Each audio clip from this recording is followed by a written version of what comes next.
All right, so here's an article that you can find on the World Economic Forum. It's called How the World Can Reset Itself After COVID 19, according to these experts. And it has these bullet points. It says the Great Reset is a new initiative from the World Economic Forum and HRH, the Prince of Wales, to guide decision makers on the path to a more resilient, sustainable world beyond coronavirus. Bullet point number 2, the economic fallout from COVID 19 dominates risk perceptions, but there's a unique opportunity to reshape the global economy. And bullet point number 3, Greenpeace International's Jennifer Morgan, IMF chief economist Geeta Gopinath, and ITUC head Sharon Burrow discuss how they perceive a reset. All right, so it says there won't be many among the 7.7 billion people on Earth who haven't been affected in some way by COVID 19. From sickness and the death of loved ones to work shortages and school closures, the pandemic's ramifications have touched every part of society and thrown inequalities into sharp relief. As lockdowns are starting to ease, governments and organizations across the globe are turning their attention to the recovery process and the opportunity it provides to rebuild in a different way, one that makes the world better for everyone and addresses the other great crisis of our time, climate change. So this is a propaganda piece. Now, in this is a figure to show what they believe, and this is from the World Economic Forum, will be the most likely fallout for the world.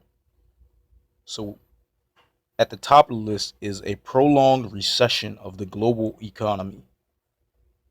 All right. Under that is a surge in bankruptcies, big firms and SMEs, and a wave of industry consolidation. All right. So basically, these are the steps that they believe will take place. First, there's going to be a recession because, you know, without jobs, people won't be earning money, GDP will fall. So that's the prolonged recession of the global economy. That'll lead to people filing for bankruptcies, right? So they say surge in bankruptcies, meaning they believe it's going to be a large number of people. But in parentheses, also big firms and SMEs.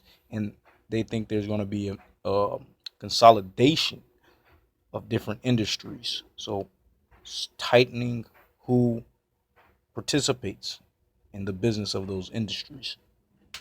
Next, down from on their list, failure of industries or sectors in certain countries to properly recover. High levels of structural unemployment. So that's when it comes down to the level of the everyday person who works instead of, runs a company. High levels of structural unemployment, especially youth, because they have the least amount of skills and experience. Tighter restrictions on the cross border movement of people and goods, basically restricting the free will movement of people in the areas that they currently reside. Weakening of fiscal positions in major economies, same thing, loss of money and profit in the economies and industry. Protracted disruption of global supply chains, economic collapse of an emerging market or developing economy, cyber attacks and data fraud due to a sustained shift in working patterns, all the use of you know Zoom and other teleconferencing, video conferencing, just linking of data. It's going to cause you know more um, cyber attacks and data fraud. Another global outbreak of COVID 19 or different infectious disease. So most likely the continuation of pushing the fear around COVID 19 and other infectious diseases.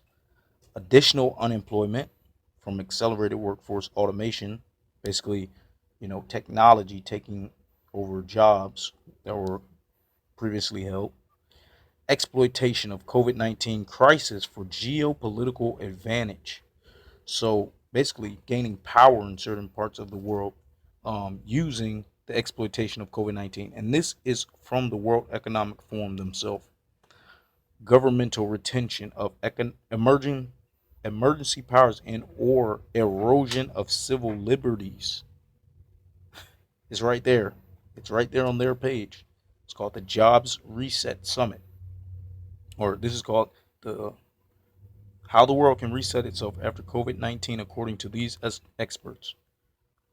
All right, World Economic Forum. Let's continue. Exacerbation of mental health issues. Fresh surge in inequality and societal divisiveness. Sharp increase in inflation globally. So prices are going to go up, skyrocket, while wages are going to fall and jobs are going to be eliminated. Humanitarian crisis exacerbated by a reduction in foreign aid.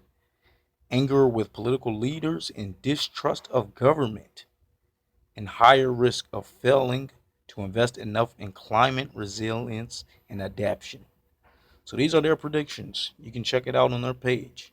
It goes on to say, with the economic fallout from COVID-19 dominating risk perceptions, this is a rare window of opportunity to shape a more sustainable, resilient world. It's all UN, World Economic Forum propaganda. And starting today, June 3rd, the World Economic Forum is working with HRH, the Prince of Wales, on an initiative coined Great Reset to guide decision makers on the rocky road or rocky path ahead, leading up to the forum's annual meeting 2021, which will be devoted to the Great Reset. A series of virtual Great Reset dialogues will take place every other Wednesday, bringing together global stakeholders from all sectors to discuss the way forward. So they basically have their New World Order plans on display. Whether you want to call it a Great Reset or a New World Order, it's the same thing. And I think you can almost take this as a emerging plan rather than a predictions. So check it out for yourself. Catch y'all next time. Take it easy.